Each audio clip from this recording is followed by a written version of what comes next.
Welcome, everyone, to another fantastic episode of our podcast, Malazan, Podcast of the Fallen. I am Matt, the newbie reader, and I'm here joined with Nate, the veteran reader.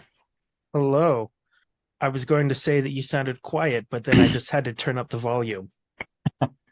I mean, I do have a bit of a quiet voice sometimes, so I won't put it past you. But you were just saying before we started that we've worked out all the bugs now, so that shouldn't be an issue, right? Yes. Well, you're a professional now. I'm not. Oh, my professional. I'll get paid for this. I guess that is Not, the definition of professional. yeah, we are amateurs, I guess. Our episode with Chapter 5 did just release, the one that has the huge reveal of Cotillion and Shadowthrone and Shaik's death. So we've gotten a lot of views on that one because people know Deadhouse Gates Chapter 5 was banned from chapter titles in the subreddit because Oh, of you're not allowed to put it as a chapter title in the subreddit. At least I think that's one of them. just because it reveals so much stuff, the title. Uh-huh. That makes Yep. sense. Yeah, that was a Um, fun chapter. yeah. But it's been a good day. I finished the finale of Ahsoka. If anyone that watches us cares about Star Wars, it was great. So behind. And I've started and I might be insane for this, but I finally started the second Apocalypse books that have been sitting there on my bookshelf for almost a year. That's R. Scott Baker's books. A year? I thought you just got those. I got them Or was that last year you got uh them? I guess it's only been like 6 or 7 months. I was gonna say, because I remember you did like a big order of I don't remember how many books, but you came into work a couple days later, you're like, I just bought all these books. And I was like, what? And then you read through Yeah, most of them this summer, I I thought. think that was in March. Is that March? Yeah. So I finally started The Darkness That Comes Before is the first book in the second Apocalypse series, Nice. and it's been really good so far. That's good. I wish I had a little more time for reading some other stuff. I have probably 12 Star Wars books on my shelf that I bought throughout the year. I haven't read any of them so far, minus the Thrawn trilogy. There you go. Winter break. You can be all Star Wars. You can catch up on Rebels, watch Ahsoka, and read those books. I know. I've been wanting to watch Ahsoka. And I've been wondering what am I gonna do over winter break, and now I There you think now go. we've confirmed it. My There you plans. go. But if there's nothing else, I think we are good to just jump in. Yep. Chapter 8. Duiker figures out that Coltaine is conducting a campaign, not a retreat. He arrives at an oasis that the army stripped for useful things and makes camp, sleeping until dusk and then setting off again. Felisin invites Bowden into her tent. He agrees and has sex with her, knowing that she'll try to kill him. He believes she's still what she was and leaves Felisin alone to think. Later, Mage Lightning is about to sweep down on the beach, but is stopped by the Otadarol of the island. It's Culp and the Marines, and they ask for help. They've been battered and attacked by a mage driven mad by Otadarol for 3 days before Culp sends the presence of Haboric on the shore. When the mage looks at Haboric's stumps, he sees one ghost hand connected to Fenner and the other shot through with green and Otadarol red. He also recognizes that Bowden is more than just a dockwork thug. Haboric recognizes the significance of Bowden's talon, but refuses to explain to Felisin. She offers herself to the Marines, but they turn her down. The group attempts to leave the bay, but instead are drawn into a warren by the Mad Mage, their ship falling into different water, not far from another ship. They swim over and discover that it's the Salanda, a ship that traded with the Taistendi of Driftavali. Taistendi and human heads lie around the deck, their bodies manning the oars below. In the cabin are 4 gray-skinned bodies that look like Andi, which Haboric names Taist Eater, the result of the union between Mother Dark and Light. Otadarol is present in the cabin as well. The insane mage returns and they flee, Felisin reflecting on how insignificant magic makes one feel. Fiddler awakes in Iskarl Pust's temple. He tells Crocus and Apsalar that they seek the Azath House Tremolor. Pust drops a madness speech, and they all agree that they need to leave. Was that just chapter 8? That was all chapter 8. Oh, I was trying to remember. I'm like, wait, where's chapter 9? Because I thought something that happened there. Nope, I remember what chapter 9 was now. I don't think we need to talk much about Duiker in this chapter. He just figures out what Coltaine's up to and that he's in the mind of he's thinking of this as a campaign, not a retreat. I mean, we'll dive basically all into that in chapter 10. Yeah, there's more So Duiker later down the road, so let's He's getting into I mean, our old gal, Felisin. Yep. What a mess. Oh, Like, she's a mess. I think what Bowden does here is so messed up though. In knowing exactly what she's trying to do and still going along with it. I'm like, Bowden, come on, dude. I like yes, but no. I think it wasn't too bad of him to do because it was just more like him, like kind of a power play to be like, you're you're not as smart as you think you are. Like you need to like not be knocked down a peg or two because she keeps coming up with like this thing in her head, like you know all these things, and it's like no, not really. I don't know. Like Yeah, it wasn't great. but at the same time, knocking her down a peg by sleeping with the teenage girl that you're already pissed off at for selling her body to people and then letting her do that with you. I don't. She's in the wrong. He's in the wrong. Like I said last episode, everyone's an asshole. Yeah, because I mean it's just so hard and complex with her because she's a teenage girl thrown into a terrible world, and the only way she figures out how to survive is that. So like I think they need to be a little more sympathetic towards her, Bowden, and oh my gosh, what's his Heberick? Heberick, yep. I like thought his name was like Fennerbrick or something for a moment. No, he's the priest of Fenner, though. I know, I was like, wait, that's mixing their names together. Um, I promise I know the characters. I just don't always remember their names. But I think like they need to cut her a little bit of slack, but at the same time, she needs like a bit of a wake up call occasionally because she keeps getting ahead of herself.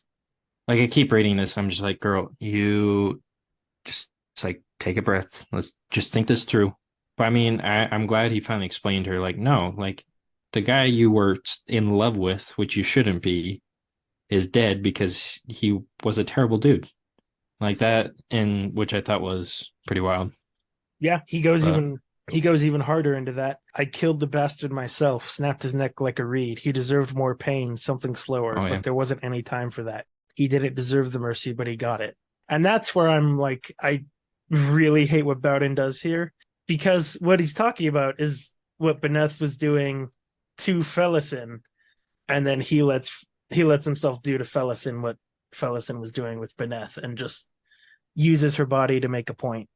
no, and I it's just a crappy situation. It's I mean, all kinds of crappy. they're hungry, they're exhausted. Like I remember reading bits and it's like they ate salty crabs, which I mean, when you're dehydrated, salt is like the worst thing.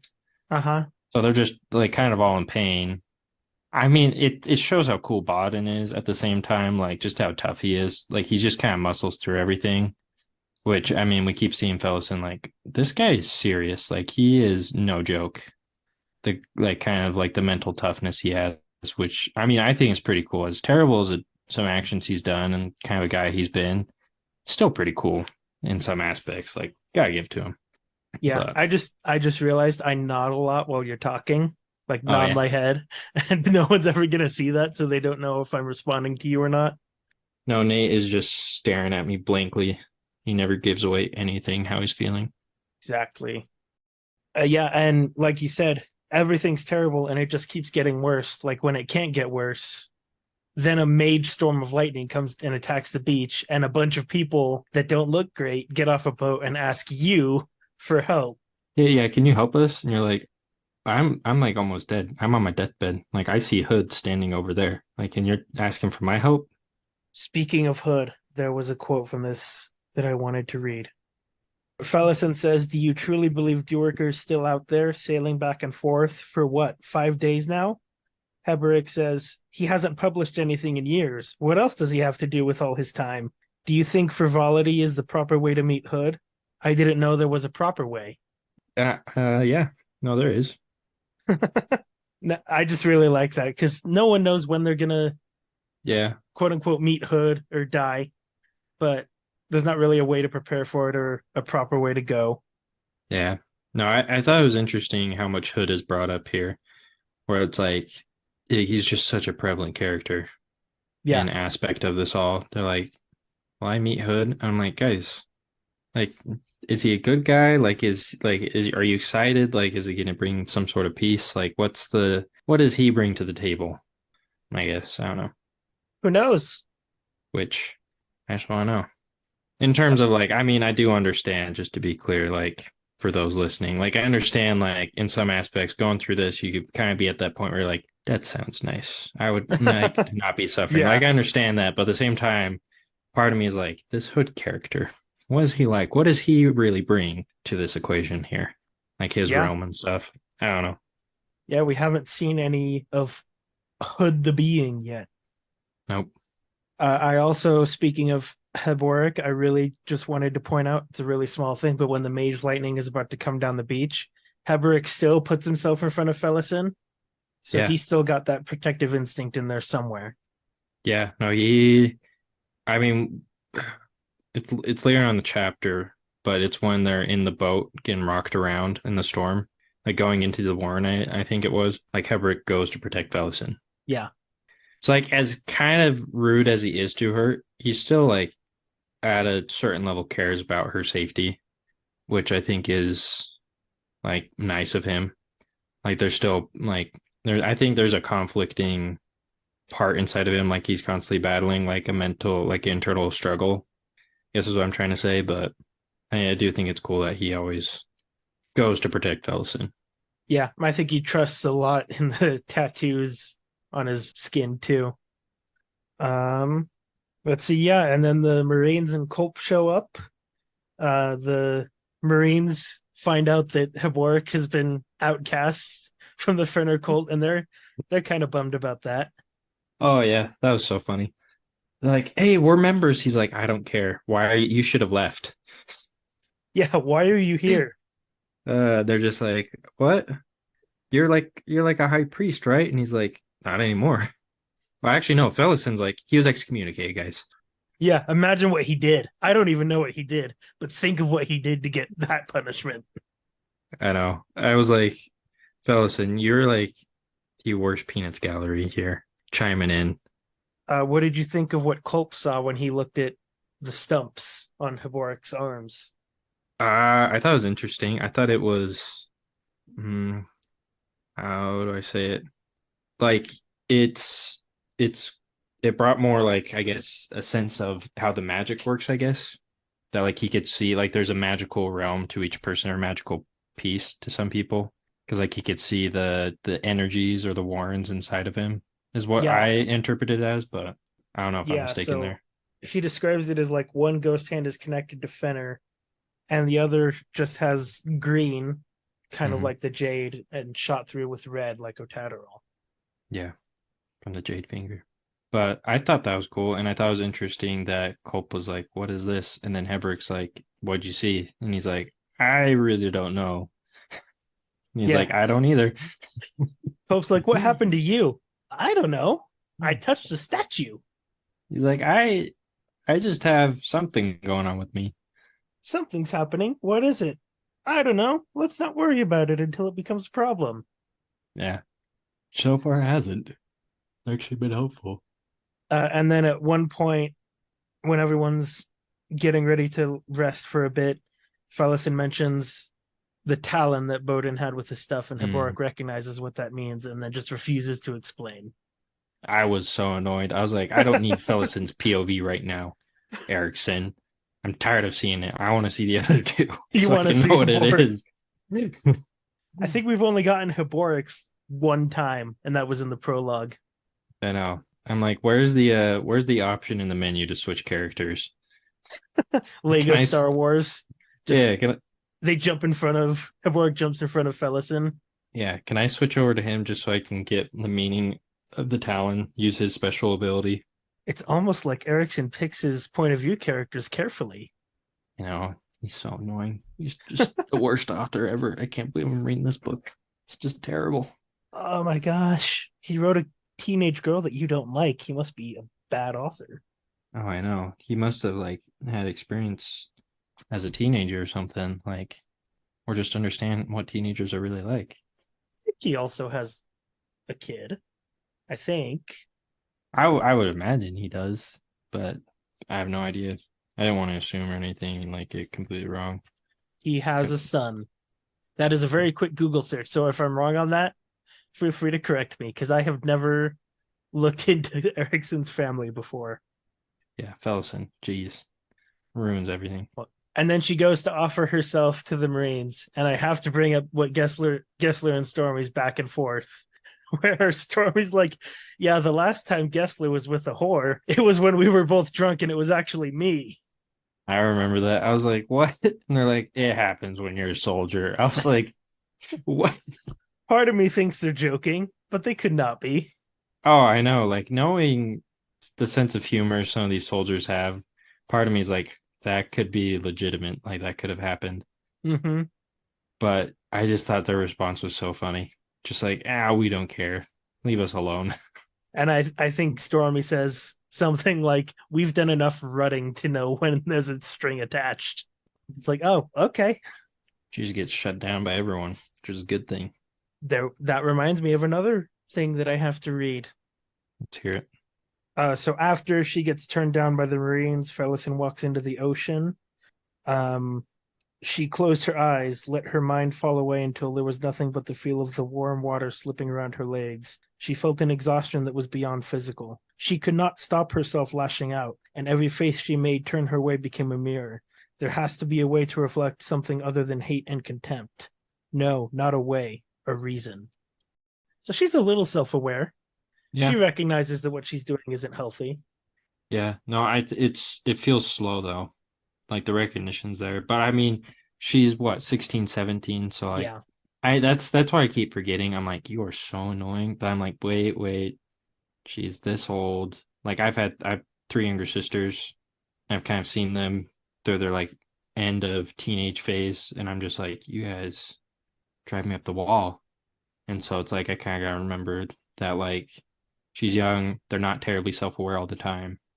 And when they Or are, it's yeah. like they're working on it type of thing, which is good, which is really good. But then, unless you have anything else about any of that stuff, then No, we then we've got the meat of the chapter where they leave the bay and the mage attacks, and yep. they get drawn into a warren, and they find a Malazan ship that was used to trade with T'lan, and they find a bunch of severed heads, and a bunch of stuff happens. Was it? It was a Malazan ship then? Yes, it is a Malazan ship. Okay, then because Baladin explains a little bit. He's like, this was the only contracted ship to go with the Tistandi. Yeah, And so I was just trying to piece together who are kind of the owners of the ship, like what group is from. So that makes yeah. sense So now. it was a Malazan ship that was authorized to trade with the T'lan on Drift of Volley, which we haven't seen that, and I don't think it's been brought up before. Um, so I won't explain too much more about it, but it went missing a while ago, and turns out this is where it is. Reminds me of oh, I totally forgot what it reminded me of. I just kept thinking Pirates of the Caribbean though, reading this bit. Oh, Not gonna lie. Like a ghost ship, like the Davy Jones's ship. oh yeah, That's what it reminded me of. yeah. I mean, it's pretty dark sorcery to have severed heads on deck, and the bodies are what's growing you underneath. And it's like they're like they describe it as like they're frozen in time, like their souls were just stopped there. Like Yeah, everything's kind like of the blood is still glistening yeah, on the stump of their neck. which I thought was an interesting note. Like it's like everything still seems somewhat fresh. And then I think it may be in this chapter, but they like unwrap all the heads and they stack them up. Yeah, And like once they blow the whistle, like the eyes move and like look, which I thought was like kind of wild. that would be off-putting. Very off-putting. Well, I mean, heck, what it was Gessler, right? That opened up the first bag, Yeah, and he's like, "What?" And then they're like, let's just stack these up." And I and was like, I love how throughout this whole thing, because this reminded me, Gessler like pretty quickly is able to turn off his gross meter "Yeah, and just get to work. And I love how throughout the entire thing with the boat, Gessler's like, Stormy, this will give you an actual good tavern story for once, oh, I because your know." stories suck. He just keeps making all these jokes about that. I was dying. I was like, "This is." I mean, he has some pretty crappy tavern stories then. But I mean, I can imagine this though. He gets back finally at the tavern with all the buds. He's like, "Yeah, no, I was on this like haunted ship." Essentially, they're like, "Oh, we've heard that 1,000 times. You got anything else?" It was Tice and D heads. That's Yeah, that's no. probably pretty unique. Well, I mean, like he's told them the story a bunch of times to the point where they're Oh, bored oh, yeah, okay. because it's his only story. That makes sense. As they're getting attacked by the mage at the beginning. Sorry, we are jumping all over the place. So sorry, listeners. But as they're getting attacked by the mage, they get like spears of water going down, and Stormy gets hit in the thigh, and Heberick heals him by putting his ghost hand into the wound. Yeah, like jabs his arm in there, and then like And then stitches up with the it stitches up. tattoos. Yeah, And then was it Culp that mentioned? He's like, I didn't know your god offered boons like that. And he's like, he doesn't. he doesn't. No. We'll see what happens there. No, this whole because the mage, their idea is the mage is just like lost his ability to control things because of a Tatteral, right? Yeah, that he was a slave in the Otadero mines and then escaped Yep. when the rebellion happened. So that doesn't sound like a fun fate. It really doesn't. Oh yeah, and then we can talk about what's in the captain's cabin. Oh yeah. Four bodies just sprawled across the floor, and then another that's got a spear through its chest and through the back of the chair. And they're Tistider. Yeah. Just yeah. Which I thought was an interesting note. Yep. And The result of there's oh, go ahead. I was just gonna say they still look like that kind of had the same magical effect on them as well Yeah, as that they still the look fresh. But yeah, the Keistiger Heberick says that he's read. I think he says one reference to them in an old manuscript, Gothos' Folly, which was mentioned a couple times in Gardens of the Moon, I think. But they're the union of Mother Dark and Light. and they looked a little more tribal, didn't they? Yeah, they had That's how they're described. like teeth and bones hanging off of them, leather armor. They were brown haired instead of black or white haired like Tyson D usually are. Interesting. And it's not this part, but they come up with a theory like they attacked the ship or something initially. I think they do. So I thought they're in the captain. They're like, oh, the Tistadur must have attacked and took control, but then someone else came and killed him. I think that might be in this section. I don't see it anywhere. Yeah, maybe not. Maybe it was a bit later on. Yeah. Anyways, they find a bone whistle with the captain that lets them get the rowers started, and then the mage comes and they not run away, they row away. I didn't even mean for that to be a joke. That's just what happened. I thought I was confused. I was like, is he just like, is this a statement or is this you trying to be funny right now? Nope. They row away from the mage. Yep. And Felisin thinks about, how small magic can make you feel. Good. Just kidding. Magic foot should make you feel less, you muggle. Oh my gosh. I'm just Well, kidding. there are no muggles in Malazan because anyone can choose to learn. Technically she is though, because never mind. Muggle Huh? means you weren't born. Well, she is a muggle because she wasn't born with magic, right? Maybe. Maybe. I don't know. I haven't looked too closely at that definition, so can't say either or. Anyways, Anything else about that section on the boat? no, it was pretty wild though, just everything. I thought it was such a cool chapter, cool bit, like as we kept coming back. They mentioned though, wasn't in this, they're like the water seemed kind of weird. Oh yeah, the When they water initially is, got into the Warren, they're like it was kind of sludgy. yeah, it's like thick. Yeah. So I was trying to remember there's some like obscure detail that it mentioned. Yeah, that it was thicker and hard to swim through. Man, we really need to stop recording late at night.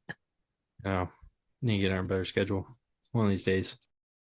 But if there's nothing else about that, just the closing section is Fiddler waking up in Pust's temple. He wakes up because Pust is sweeping his head. Pust is so weird.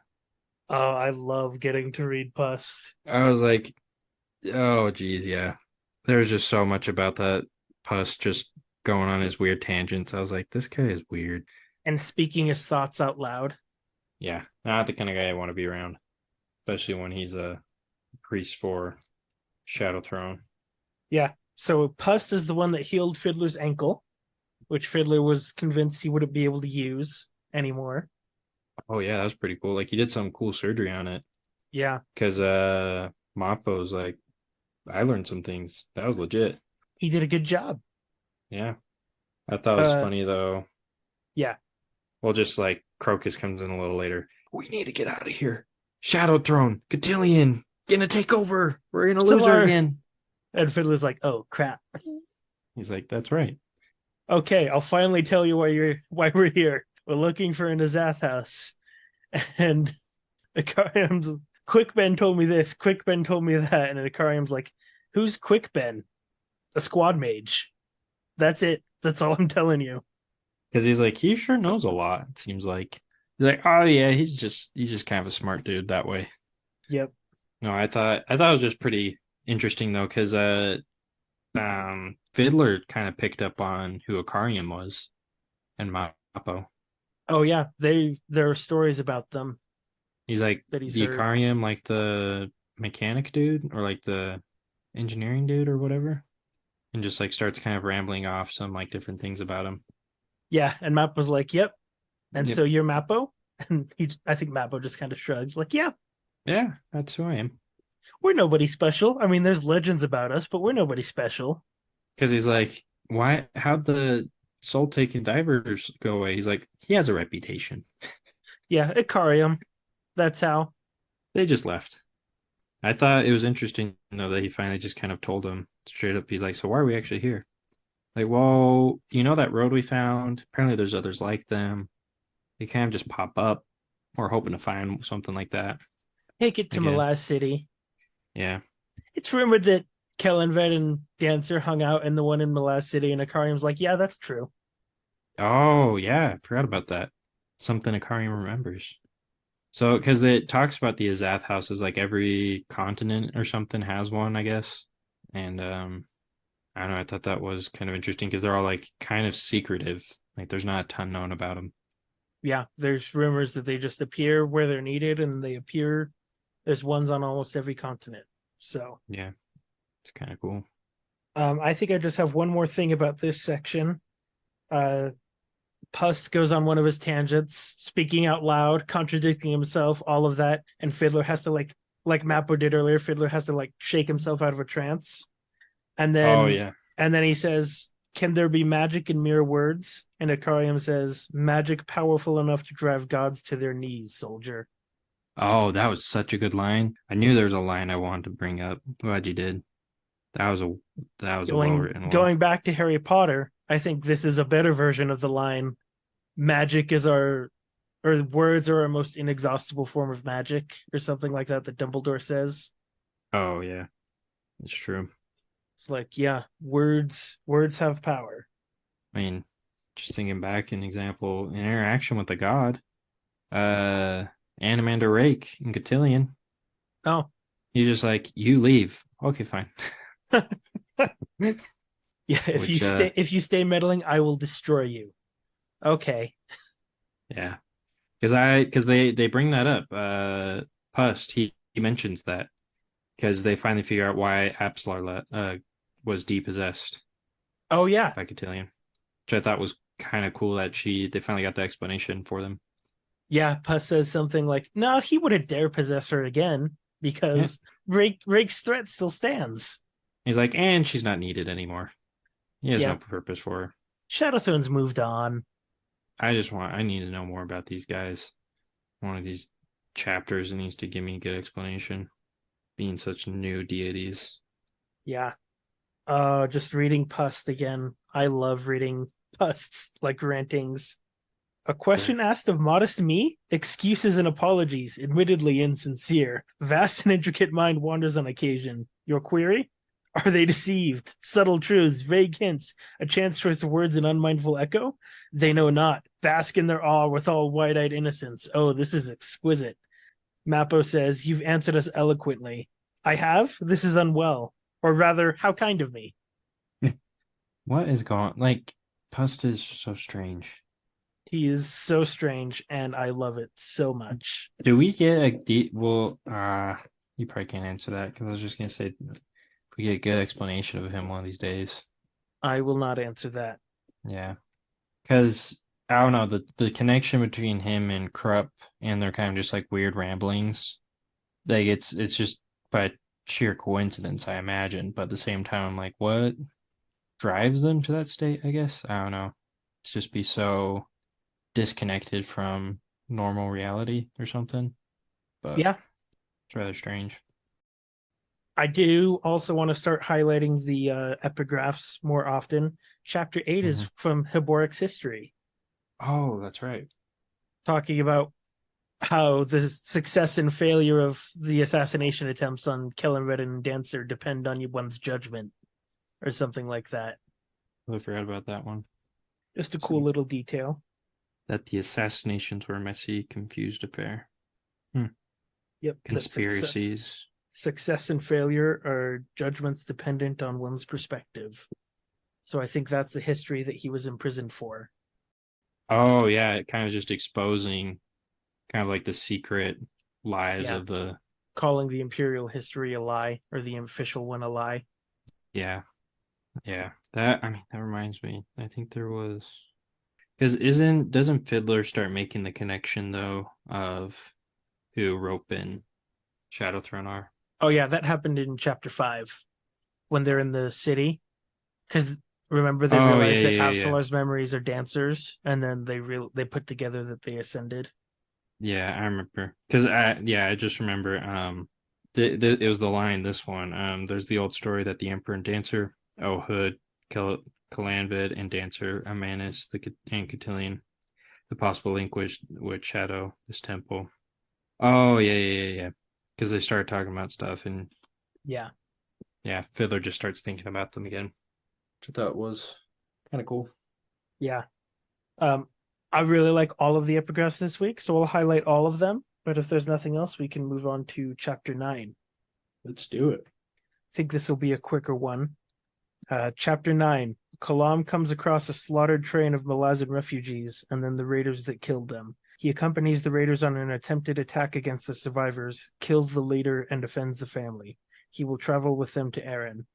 Kalam kills 8 men back at the raiders' campsite by moving quickly.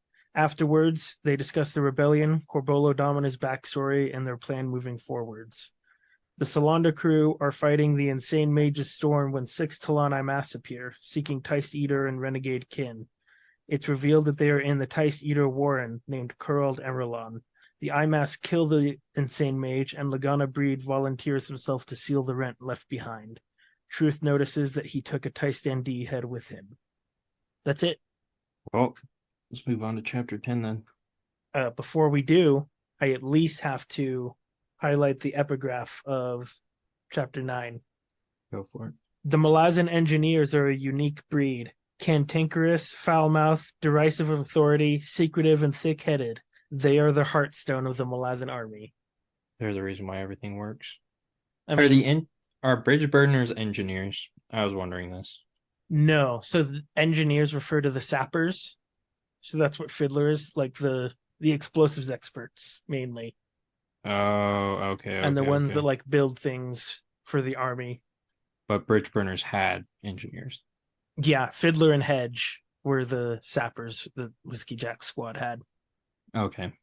Because I mentioned them and I was like, weren't the bridge burners a bunch of engineers or something? And that explains it. Yeah. So first off, we've just got all of Kalam's stuff. He comes across a slaughtered train of refugees, comes across the raiders, pretends like he's going to go along with them, And then kills them. kills the leader, and then goes back and kills the rest of them. Doesn't because he kills the leader and then the other ones, doesn't that small family kill them? Some of them, right? Yeah. Like, okay. Yeah. Yeah. The captain, Kineb, kills one, and then I think Manala kills a couple, Hmm. something like that. It's kind of wild how he does it. He's like, because he goes off with the leader, just like kind of secretly kills him, just lets his horse ride with the body for a minute. Yeah. Well, the leader's like, yeah, it'll be a surprise for you. And Kalam's like, here's another surprise. Just slices his throat. I know. That was pretty cool, Colum, though. Not gonna lie. I was like glad he saved them because what they're planning on doing was horrible. Oh yeah. And Kalam thinks about how every war unleashes people like that. Yep.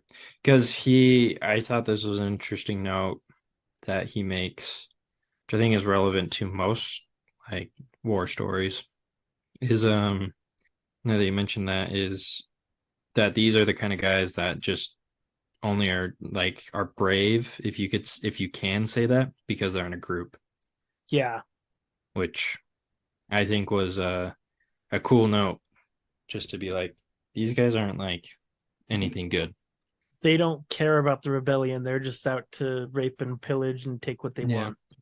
which is rather unfortunate that some people choose that as their means of life, if you could even call it that.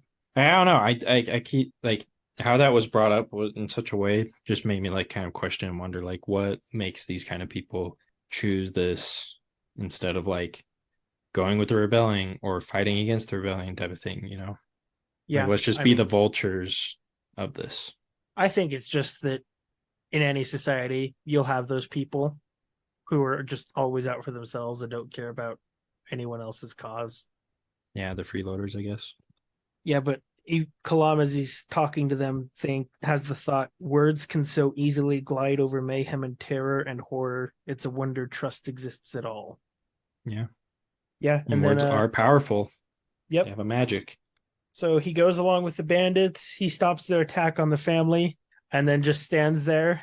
And Kaneb has the crossbow. Kalam explains himself, says that he's with the bridge burners, named Kalam. And then he mentions, like, by the way, when we get to Aaron, give me a different name because there's Kalams. Like, Kalam is a common name, but still. And then Kaneb goes, oh, you're that Kalam. You're that guy. And then he You're faints. you're that bridge burner, Uh huh. which I thought was there's so many cool notes that Erickson included in there. Palam just being like, yes, that is a common name of the society. Yeah. That's Granted, pretty cool. Kalam's common enough, but still, if anyone caught word. No, but I thought that was pretty cool. Reminded me of Icarium. Like they both have like Kalama has a serious reputation then. Yeah. Because he mentions it a little later, I think, when he wakes back up, he's like, yeah, and then he was like taken in as a claw. And they're like, And doesn't they that don't usually do and that. he's like, they don't do that. He's like, yeah, that happened. Yeah. They usually only do that after, I think he says, like, 5 years of indoctrination. 10. Yep. Which it's another one of those situations where I'm like, come on, you're like spoon feeding me here. I want the whole meal. I'm tired of these Costco samples. Kalam, who rode with Whiskey Jack across the desert. Yep. They talk about Corbolo Dom's backstory, who's the main general of the rebellion army. How he Oh, used to how be a Malazan Fist, and he was Whiskey Jack's replacement as Fist for a little bit. and he was kind of bloodthirsty, wasn't he? Yeah, he That's how they married. described him. Kaneb says he was a Fist until he just so happened to marry the daughter of one of the holy protectors of a city, and then half of his army wouldn't go along with him, so he killed that half. Another mercenary company fighting for him. Yep. That's pretty wild. Crazy to think that that dude had that much power. Yep.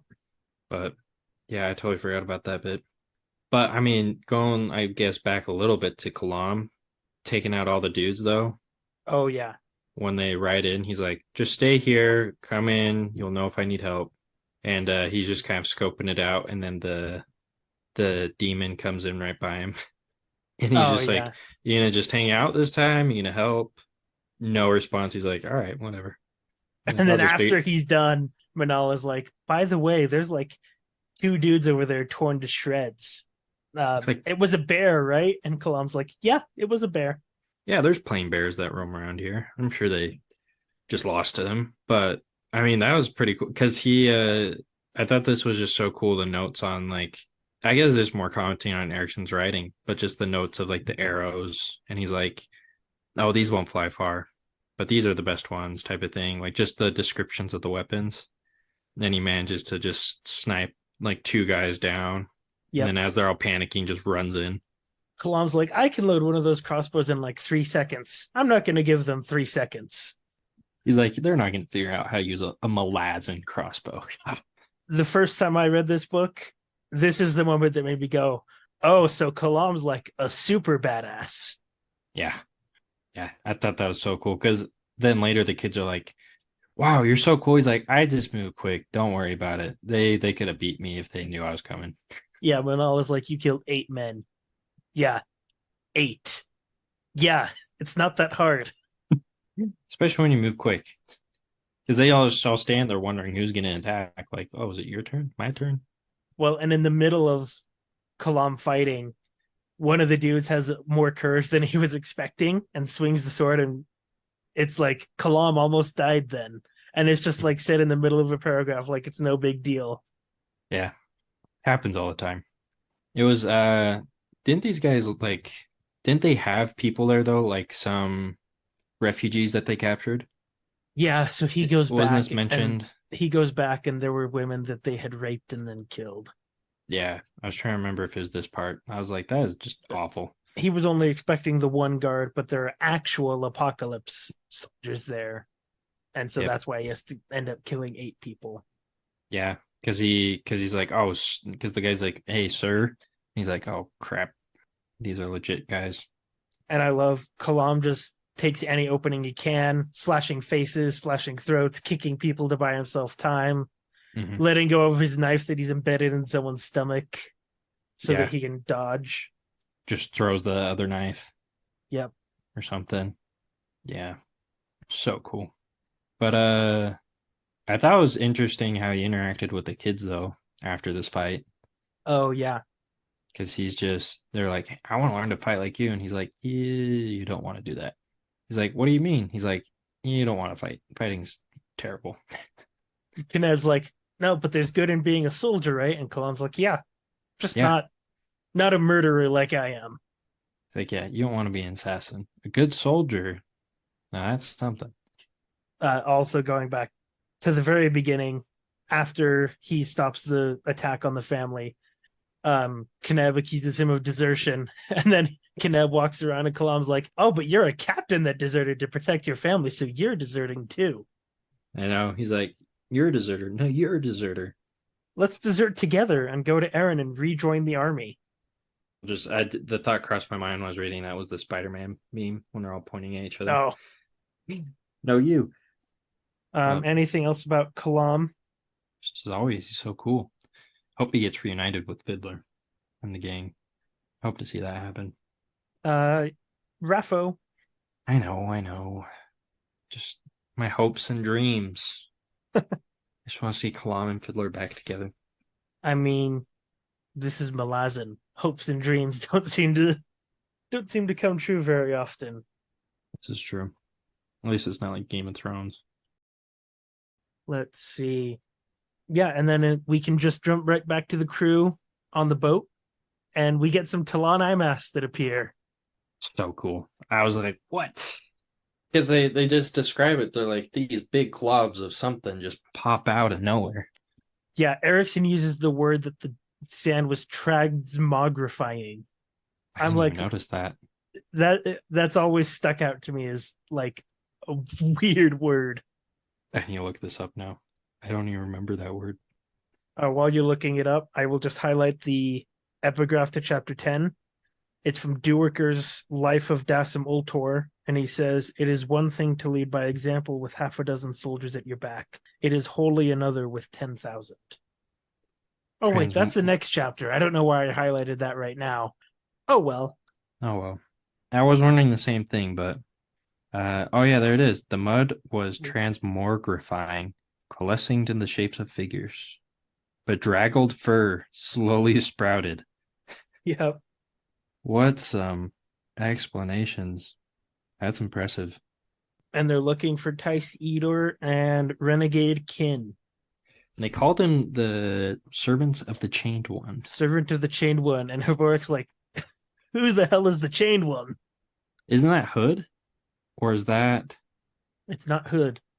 Animander Rape? Because the sword with the chains. I'll raffle that. Ah, I'll raffle it most has of the to be stuff with Rake. the T'lan Imass here. servants at the chained one, but it's the Tistandi on the boat. This is just me thinking out loud. I know you're not gonna Yeah. respond, but Yep. like this is just me thinking like how I understood it. It's the Tistandi on the boat. They show up looking, knowing it's a Tistandi boat, and so I would assume, yeah, maybe I'm right, maybe I'm wrong. I don't know. Maybe, maybe. It's all maybe, We do find out that they're in the Tice Eater Warren, Curled Emerlon. which is and it's been flooded, right? Is that Yep. what they It's said? been flooded. And damaged. Yep. So it's like a plain underneath them. Yeah, because that's why it's all grassy and Yep. sludgy. So just so I'm a little more clear, this mage accessed this warren and drug them in. Um, I'm gonna be honest.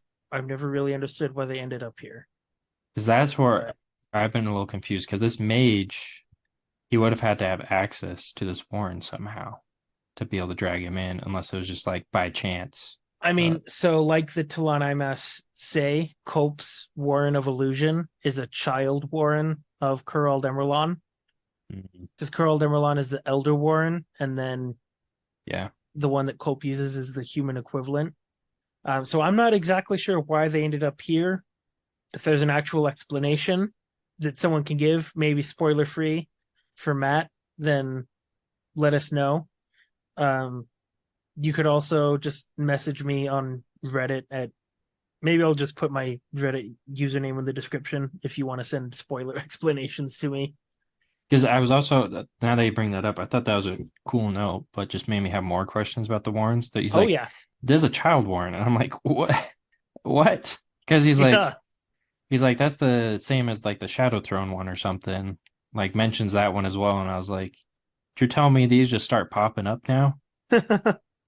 Like Yeah, well, what does he say to Cope? What does he say that his Warren is? it's the baby. You surprise me, mage. You are Mayanus Rashan, which is the branch of curled Emerlon accessible to mortal humans. The Warren you use is a child of this place. So he says that Culp uses Mayanus Rashan, and if you go into the glossary, Mayanus and Rashan are listed as two different Warrens. Really? Uh-huh. I think Mayanus is like the path of illusion, and then Rashan is the path of shadow. What? So he has access to two different warrens? Well, but then the T'lan Imass says the Warren singular that you use is the child of this place. Hmm. Do you know the answer to that, or is that just something you noticed? I have a theory, but it's something that I noticed this time, Oh, but okay. it's not something I can talk about. Not yet. Well, yeah. Okay. But Yeah. Interesting. this is a preparation for you that when you get an explanation in Malazan, it usually adds some more questions too. Isn't that just anything in life, though? Pretty much. No, that I thought that was just so weird, though, the whole thing, because the wizard was confused. Culp was like, "What do you mean it's a child warren?" So And like, they it's just not a don't say it. They don't explain it. like that's what's so curious to me is that there's just so little like actual knowledge of these warrens, I guess. And like even some of these elder wizards, like Coltaine's, I imagine maybe doesn't even know how this all works. Yeah, I mean, But it's kind of to me, it's kind of like magic is just a force in their yeah, world, and it's kind of like gravity. Like the smart people understand exactly how gravity works, but I don't think about how gravity works on a daily basis. no, it's true. There's so many questions, these warrens. It's just yeah, I really like that about Malazan that magic is just present when in a lot Very of much. series like Game of Thrones, magic is so rare and dragons haven't been seen for hundreds of years It's to like the point that people don't believe in magic anymore. it's the post-apocalyptic version Yeah. type of thing. Yeah, I noticed that as well. Or Stormlight Archive, the great days, not to get into spoilers, but the great days of the past are thousands of years in the past, and people are just now rediscovering their history and the magic of the world. Yeah, that's like every book now that I think about it. Lord of the Rings, magic used to be present in the days of the far flung past, and then the elves started leaving. Yep. Because well, I mean, Lord of the Rings was like kind of the signaling of the Age of Men, I Yeah, guess. that's true. That was kind of like the thing. But I mean, going back, I guess a little bit to Sanderson's books, they're like all written that way now that I think about it. A little bit. Mistborn has more magic users present. Yeah, but they still like there's still like I guess a deep history that Yeah. talks about. It's not as prevalent, but still.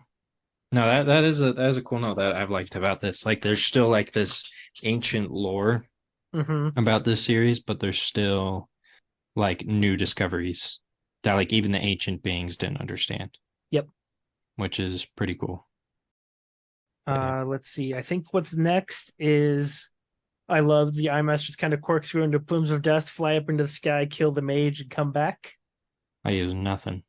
And that leaves Rent in the Warren, and Lagana Breed, one of the Imass, volunteers himself to go seal it. Well, didn't Gessler initially or Yeah, Stormy? credit to Gessler for being like, if you need one, take me. And they look at him and go, insufficient. I know. I felt so bad. Because then the other T'lan Imass, once he sacrifices himself, he's like, I'm clanless, take my sword. Yep, And here's my sword. I'm the last of my clan. they're like, I'll sacrifice myself. And then she was like, sufficient. After he does it and it Mm-hmm. works. I was like, oh geez. And then Truth notices that he took a Tystandi head with him, and they run downstairs, and one of the bodies has stopped working. Oh yeah. Because they go to the cabin as well, the T'lan Imass. Yeah, they go to search it. Because they're even puzzled as well, I think, about what's been going on. Yeah. But yeah. I thought that was when he's like, I'm the last of my clan, I'm like, this very much feels like we're seeing a dying race then. Like there's like these elder races are all dying out. Well, the T'lan Imass have been around for 300,000 years. Yeah. So, I mean they're old, but I mean it's still like kind of like the vibe that I've gotten from some of these elder races that they're all like they have dwindling numbers. yeah. Like Animander Rake, that's kind of like very prevalent with him near the end of Gardens of the Moon is like we're dying out. Yeah, kind of. Have you gotten this feeling at all reading Malazan, where the feeling I got the first time I was reading was going along and then stuff just kind of happens and T'lan Imass just appear and it's like, okay, this is happening now. Not as much, but like still like it's popped they've popped up enough that like when this happened, I was like, whoa, T'lan Imass? Like they're just here now? Like Yeah. like what's their secret mission that they're working on? That's just like, don't worry about it. We're taking this head, we're sealing this hole, taking out this mage, and then we'll leave. Yep.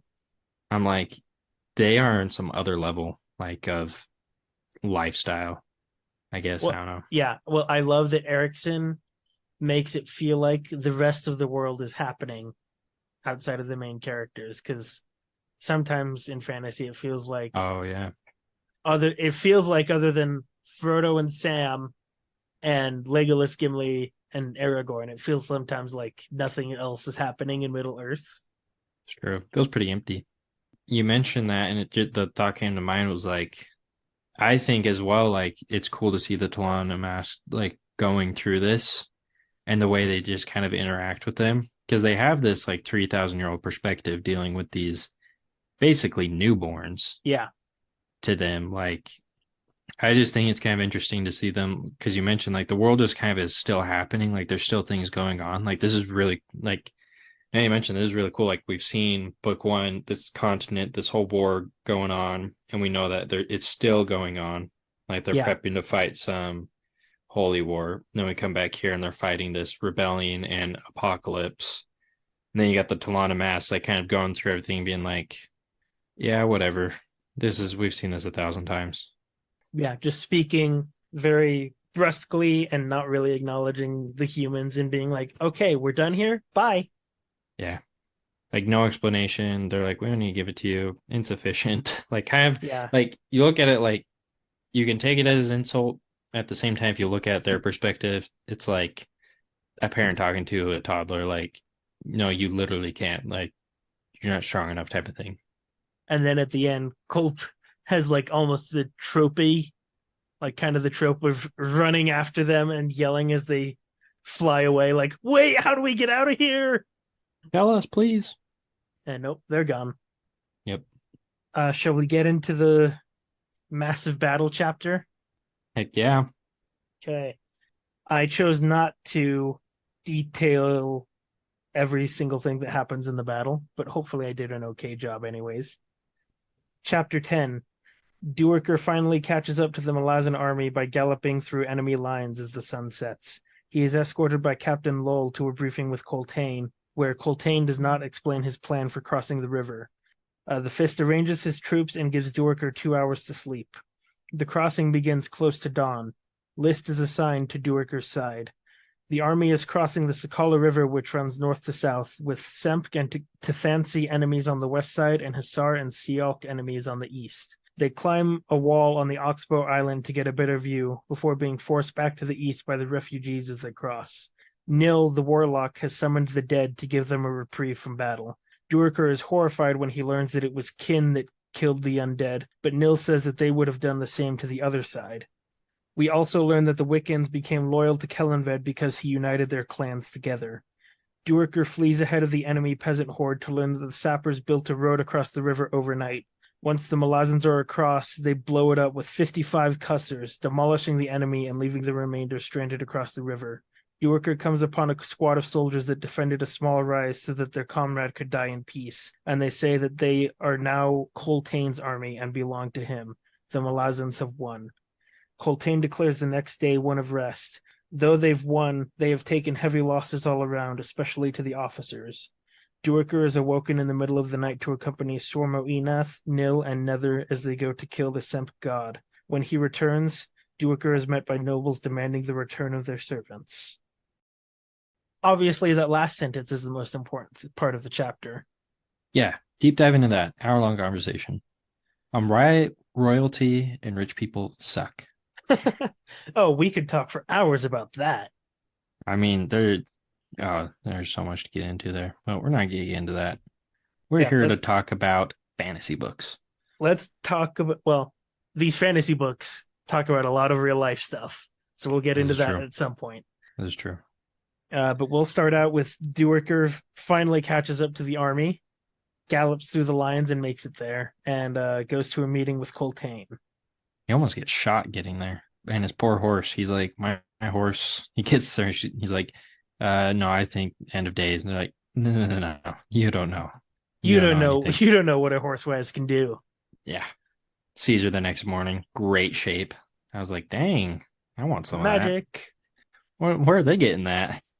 I want what she's having. Well, Duiker does think, great, my horse is in great shape. I wish they could do the same thing for me. I know.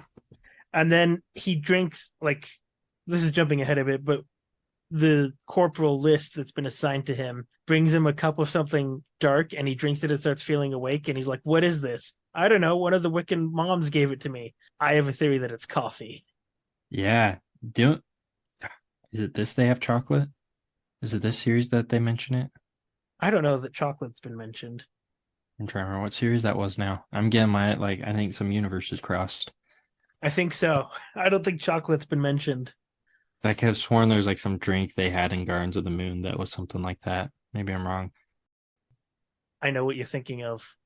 In the Thrawn books, in the very first scene, Luke wakes up and makes a drink that Lando taught him how to make, and it's hot chocolate.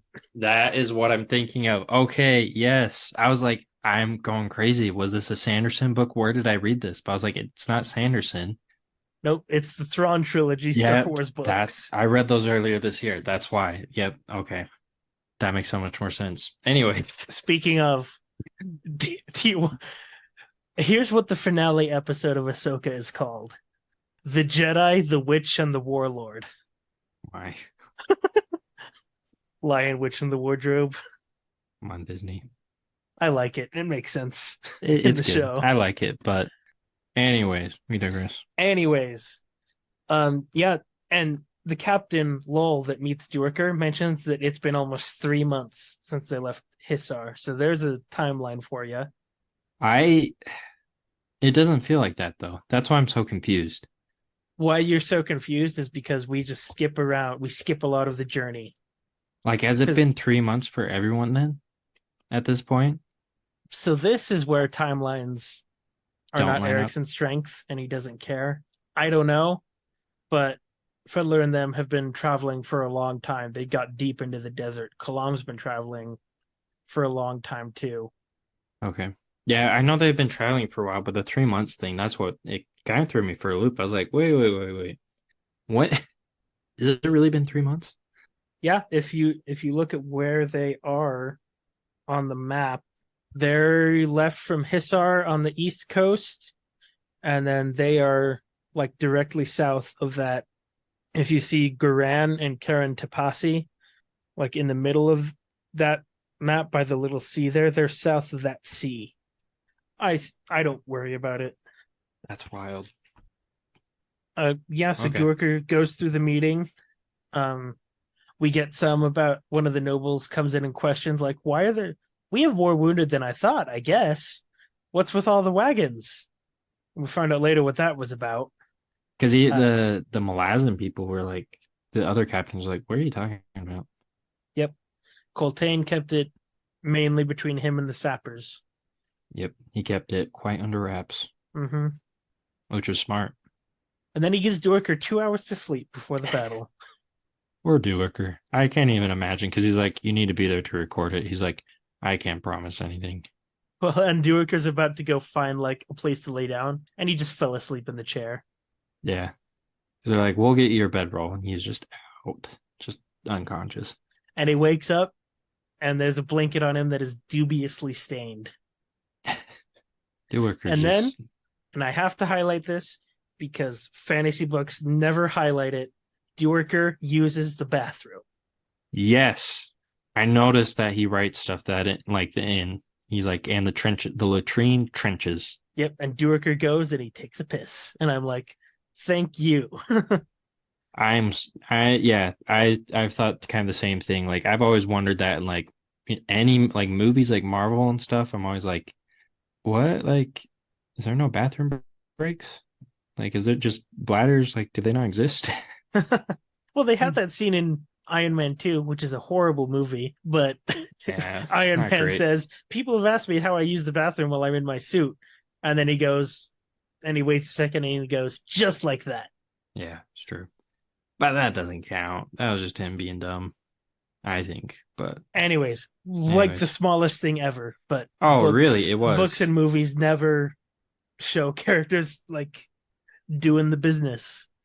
Or like just explaining it. Like that makes so much more sense now to me. Like I've never paid too close attention or studied like medieval wartime or like old war, ancient warfare. And so like just logistically things I've never understood. Oh yeah, they always just dug trenches. But like because it's never explained in school as far as I Yeah, am concerned. Like I never learned anything like that. So reading this, I was like, oh, that like is a very obvious explanation, but I'm glad it was kind of like spelled out for me now. yeah. And I love his and List's conversation at the trench. Duiker like hikes up his clothes, starts taking a piss, and he's like, "So you've been assigned to me for the day?" "Yes, sir." "There's blood in this trench." "Yes, sir." You don't have to use the sirs. Okay, sir. "Yes, sir." It reminds me of the end of Clone Wars where Ahsoka's like, "You don't have to call me Commander anymore," and Rex is like, "Sure thing, Commander." Because then the red blades like pull up as he's like as they're right there, right? Oh yeah, and Duiker tells them about some intelligence that he got, and one of them is so convinced that he just wants us dead. And his brother's like, "No, we'll go prepare there. If it was good intelligence, great. If not, fine." Either way, it works. Yeah, and then they go to the Oxbow Island, and I had to look up again.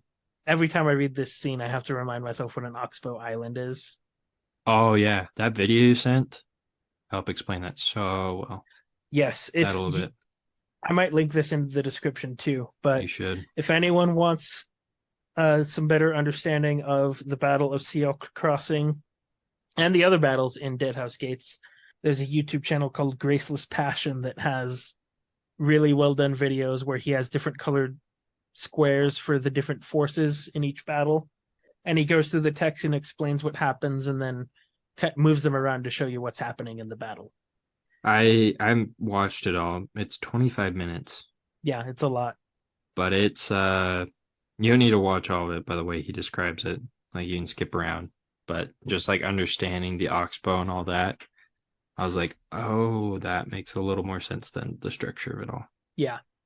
And so they're watching, and then Duiker and oh man, we need to stop recording at 8:30. Anyways, um, Duiker and List have to move because the refugees are coming, and they kind of basically what's happening is as the refugees are crossing, Coltaine's got a vanguard on the other side of the river fighting to keep them back, on the west side of the river fighting to keep the forces back so the refugees can cross, and then he has a bunch of forces on the east side of the river rear guarding so that the refugees can make it across, while Yeah. Duiker is harrying forces in a village to the south. Not Duiker, Coltaine Yeah. is attacking forces to the south. But what did you think of the undead army that Nil summons? Oh my. That threw me for a loop. They're like the land has spirits, and I was like, okay. The And they're Warrens are like, infected with shapeshifters, so I've had to turn to older magic. and I was like, this is interesting. And then it's like this undead army comes out, like women, children, men, everything. And he's like, what is this? And he's like, well, so you know how we've had a history of infighting amongst the tribes, the Wiccans. He's like, yeah, that's the old people. Yeah, Kellenred united us, and that's why we became loyal to the Empire, because he stopped this. Yep. And he's like, well, shouldn't they like be resting? He's like, oh no, they're terrible people. Don't feel bad for them. He's like, they're getting what they deserve. Yeah, it was kin, and Duiker's like, I was hoping it was T'lan Imass or Jagut or an elder race or something. Nope, it was another tribe, and mothers stabbing babies to prevent them from being taken by. It's like, ugh. Awful.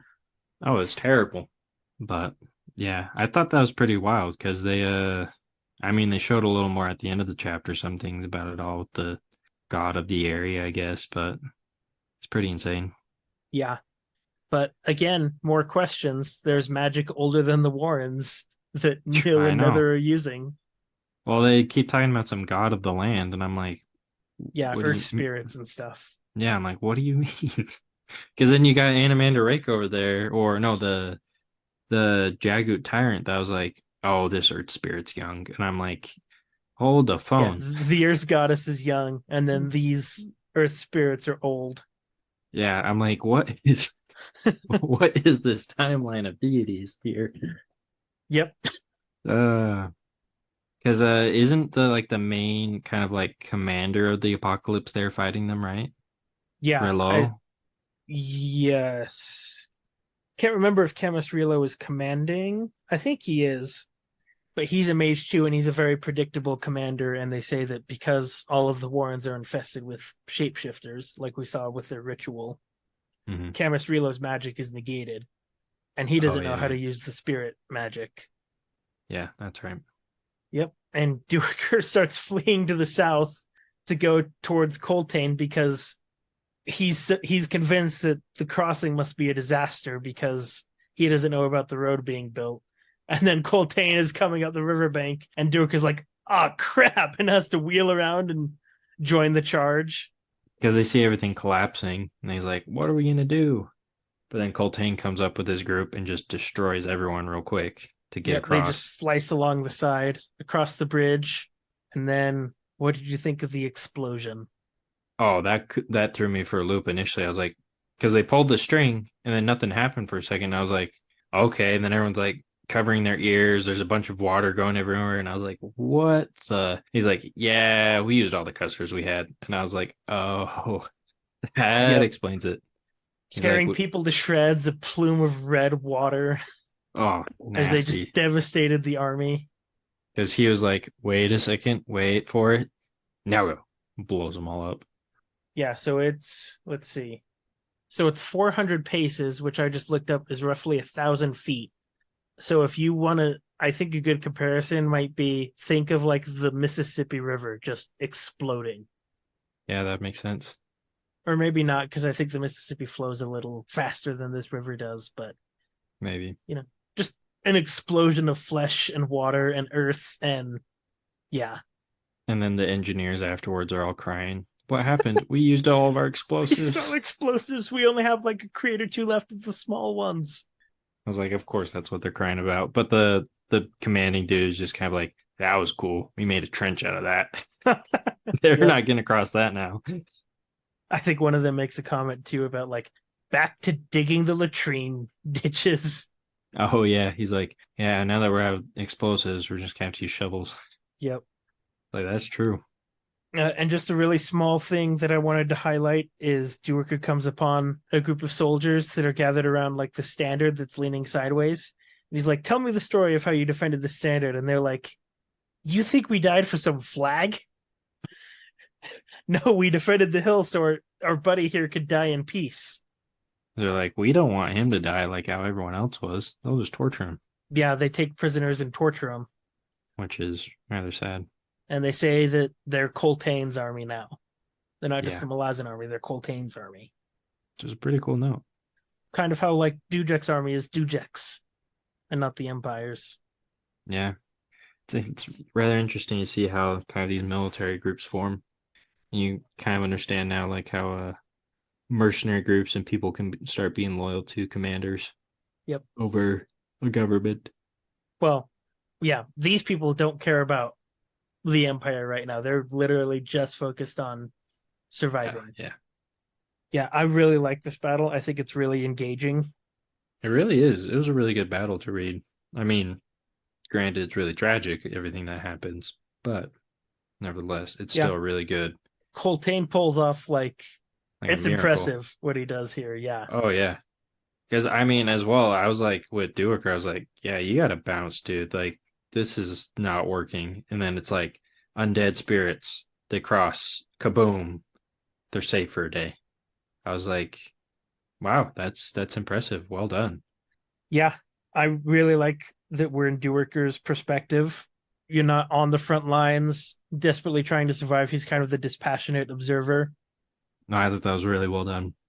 To like, have that like one perspective, because you if you just had like one soldier, like just say even Coltaine, you only have one side of the battle, and Yeah. you know everything that's going to go on.